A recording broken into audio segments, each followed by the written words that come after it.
ప్రొద్దుటూరు ప్రజాగళం దద్దరిల్లింది. మంచి ఎండ, మిట్ట మధ్యాహ్నం.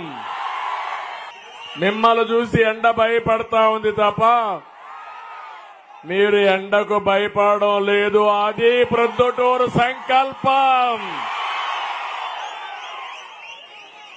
కడపలో పసుపు సైన్యానికి అన్ని వర్గాల మద్దతు వచ్చింది. ఇదిగా కడప ఎవరి ఇలాకా కాదు. ప్రజలు ఏ పెత్తందారుల కింద బానిసలు కాదు. మీరు ఒకటే మిమ్మల్ని కోరుతున్నా, తెలుగుదేశం పార్టీ ఎన్డీఏ అన్స్టాపబుల్. కడపలో కూడా సైకిల్ దూసుకెళ్తుంది, ఎవరు ఆపలేరు.